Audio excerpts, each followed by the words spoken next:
Karena ini adalah general mindset entrepreneur tuh harusnya ngapain aja. Ada di sini semua. Banyak supermarket yang akhirnya collapse, PHK massal. Karena daya beli menurun, bisnis itu kan all about supply and demand. Demand-nya nggak ada, supply-nya ya kita kurangin. Jadi digitalisasi itu cuman sebuah pembikin gitu, katalis. Belum tentu menjadi sebuah inti satu bisnis.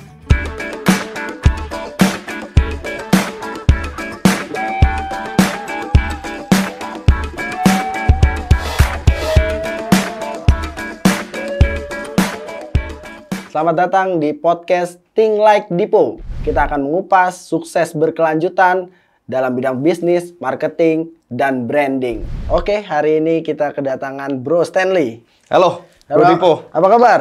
Siang bro, baik. Semangat hari ini nih. Wah, harus semangat. Semangat dong. Gitu.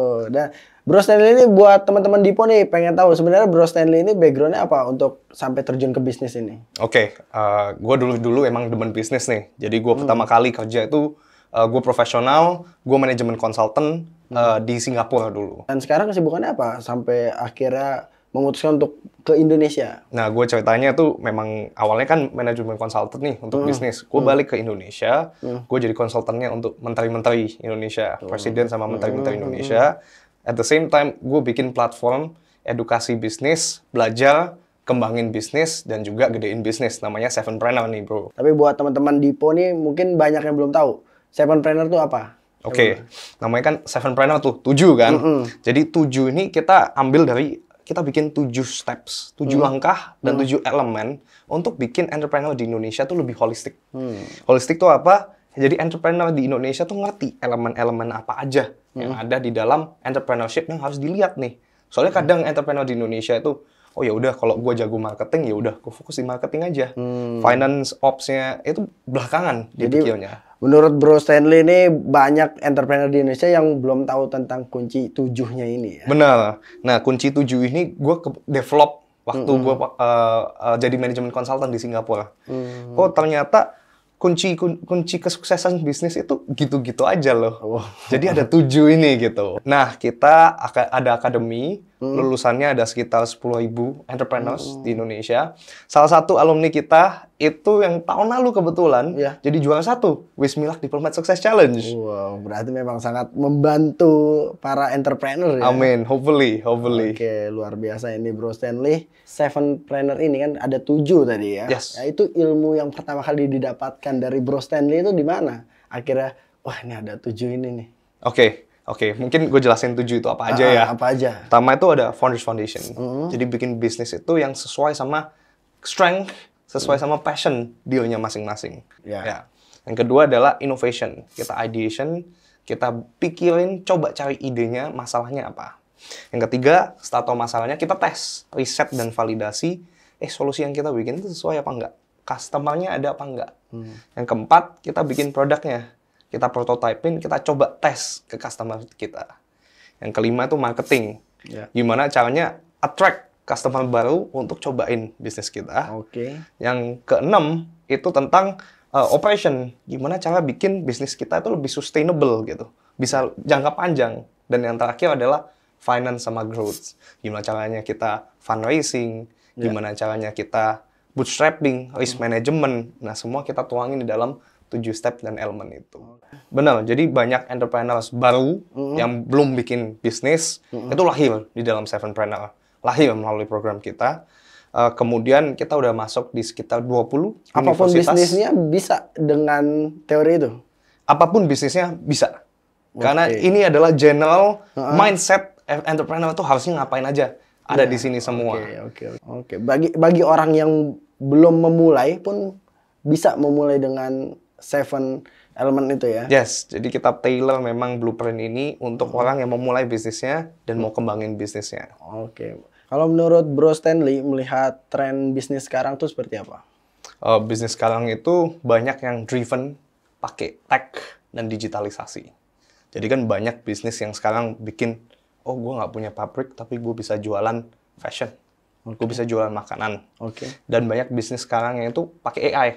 Kenapa? Karena AI ini bisa otomisasi, gantiin labor. Yang awalnya cost-nya harus hire orang 10, sekarang tinggal 5, bro. Jadi pebisnis sudah ngelihat masa depan banyak yang we wanna bet on AI. Karena AI itu agak mirip kayak internet zaman dulu. Jadi kalau internet tuh tahun 80-an itu udah ada sebelumnya itu tahun 80-an. Tapi baru booming tuh tahun 2000 tuh. 90-an 2000. Karena waktu itu kan ada stok bubble-nya internet tuh. Yeah. Nah, habis turun nge-crash baru ada akumulasi lagi. Nah, AI itu kira-kira kita entrepreneur tuh banyak yang ngelihat, oh ini the next internet nih. Ini kan kita melihat daya beli masyarakat menurun nih, terutama di sektor retail. Kita melihat banyak supermarket yang akhirnya kolaps, PHK massal. Menurut Bro Stanley seperti apa nih? Ya, memang akhir-akhir ini ya, tahun ini tuh emang bisnis tuh lumayan kering, bro. Nggak cuma retail, kita ngomongin B2B lah. Kita ngomongin bisnis yang bantu bisnis, konsultan bisnis, accounting. Itu semua project tuh susah dicari, bro. Memang akhir-akhir ini, karena daya beli menurun, bisnis itu kan all about supply and demand. Demand-nya nggak ada, supply-nya ya kita kurangin. Pantas untuk pebisnis, apalagi di retail, yang mending ditutup aja. Atau beberapa karyawannya yang awalnya full time, ya dibikin freelance aja, harian aja. Itu banyak terjadi sekarang kayak gitu. Apalagi ada yang namanya shifting. Nah, shifting ini kan awalnya, oh kita harus punya toko, zaman tahun 2000-an kan semuanya ke toko kan. Kita mau jualan online aja bisa. Shifting konsumen juga ya? Shifting konsumen juga. Sekarang konsumennya awalnya nyarinya di mall, sekarang nyarinya via sosial media. Yang mendingan gue invest di karyawan yang bisa bikin marketing gitu. Attract demand-nya di sosial media. Atau malah pakai AI, bro, sekarang.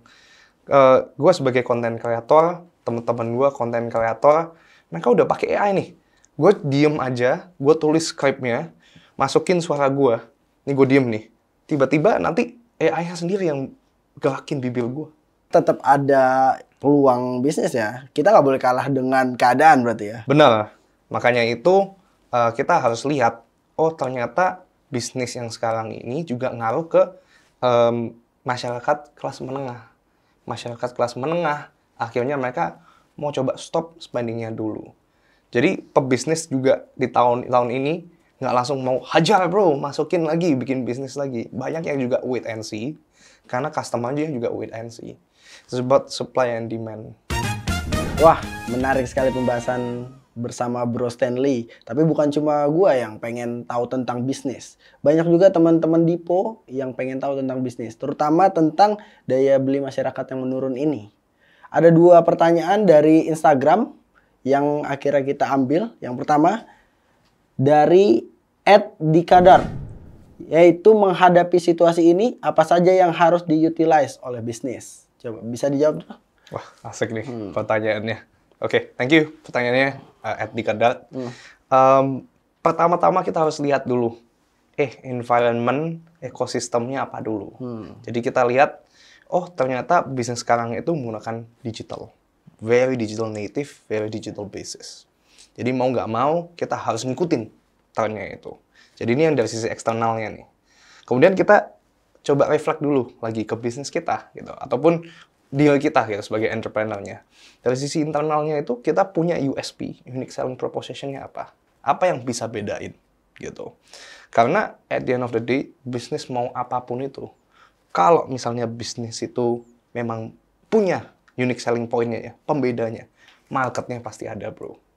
Jadi bisnis itu nggak ada yang salah loh, marketnya pasti ada. Makanya bisnis yang bagus itu bisnis yang besok kita bisa start. Bukan bisnis yang cuma dipikir-pikirin aja, Bro Dipo. Karena nggak jalan. Benar. Marketnya nggak ada. Jalan dulu yang paling penting. Benar. Karena market tuh bisa dibikin teman-teman Dipo. Oke, ini pertanyaan yang kedua nih dari Shana Kevin, dari @Shana Kevin. Pertanyaannya, strategi bisnis dalam menghadapi daya beli yang saat ini, daya beli masyarakat yang menurun, strategi jangka pendek dan jangka panjangnya harus seperti apa? Wah, pertanyaannya ini ya, sangat-sangat on point lah, spot on. Kalau jangka pendek, karena kita ada di market cycle-nya itu fase rekapitulasi. Jadi mau nggak mau kita harus lihat beberapa industri yang memang striving di masa kapitulasi. Contohnya adalah bisnis yang memang benar-benar kebutuhan primer. Kebutuhan primer kayak energi, ya kan? Karena semua orang butuh energi. Kalau kita ngomongin kebutuhan primer itu misalnya pandang, sangan, papan. Ya. Kita ngomongin ya yang udah ada aja. Kalau misalnya aku udah punya rumah, gue nggak akan beli lagi rumah lagi. Biasanya kayak gitu. Kalau pada fase kayak gini. Kebanyakan pebisnis, kalau memang yang mau main capital heavy, mereka akan tunggu dulu sampai fase akumulasi lagi gitu. Balik lagi, marketnya mau naik lagi, baru gue enter marketnya. Biasanya mereka kan coba tunggu dulu, wait and see, customer-nya itu sampai kapan mereka akan mau spending lagi. Nah, kebanyakan teman-teman gue, entrepreneurs, di fase ini, mereka akan coba bisnis dengan capital seminim mungkin, modal seminim mungkin. Modal seminim mungkin biasanya juga dari mana? Dari online. Banyak teman-teman gue ada yang jualan bawang goreng, popcornan gitu. Loh, capital mau start bisnis cuma butuh 10 juta, bro. Tapi omset bisa 1M loh, bro. Dari 10 juta. Berapa itu? 100x. Ya 100x. Iya, 100x loh, nggak 10x loh ya. Wow. Jadi memang di dalam kesempitan ini, di dalam fase daya beli masyarakat yang turun, kita tetap bisa nemuin opportunity-nya, bro. Opportunity akan datang kapan aja. Nah, Bro Stanley, tadi kan kita bahas digitalisasi pada bisnis. Nah, gue punya quick question nih, yang pastinya harus dijawab secara cepat. Oke, siap. Ya? Oke, seberapa penting sih sebenarnya digitalisasi pada bisnis?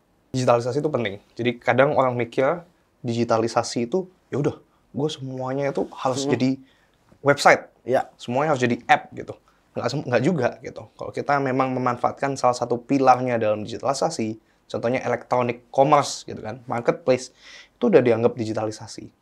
Karena orang kadang mikir digitalisasi itu ya udah, gue harus invest di semuanya gitu. Nggak perlu.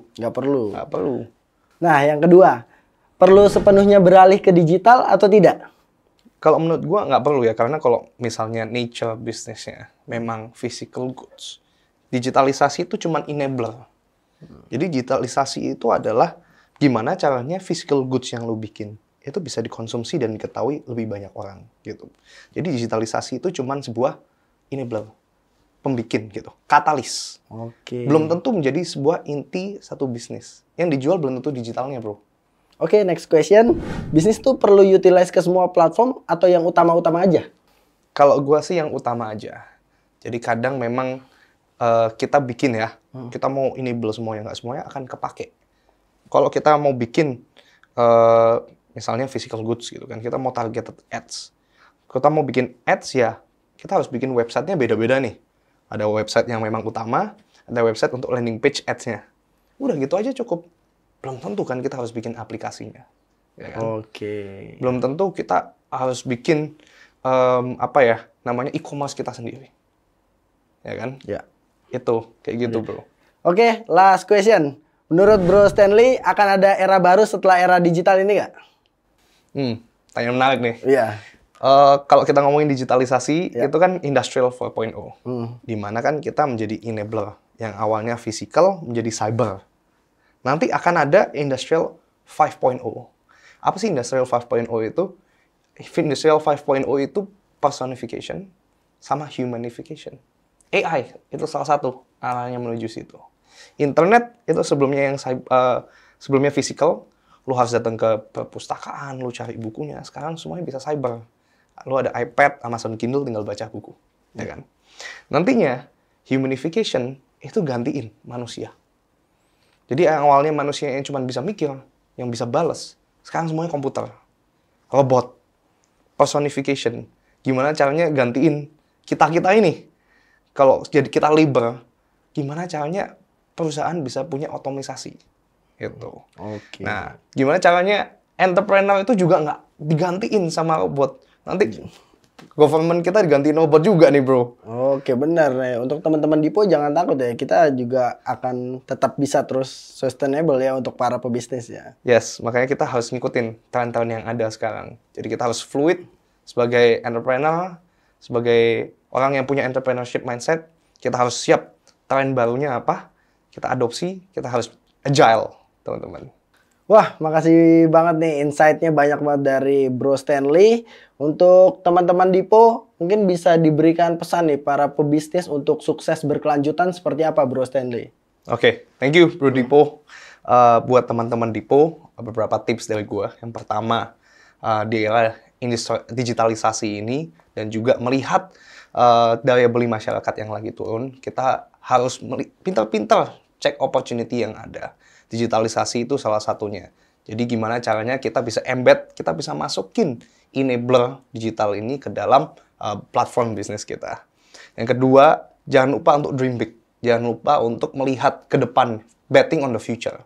Internet juga dulu banyak dilakukan oleh masyarakat. Sekarang adanya AI salah satunya. Clean energy, sustainable energy. Gimana caranya kita bisa jadi early mover, early adapter di dalam bisnis ini.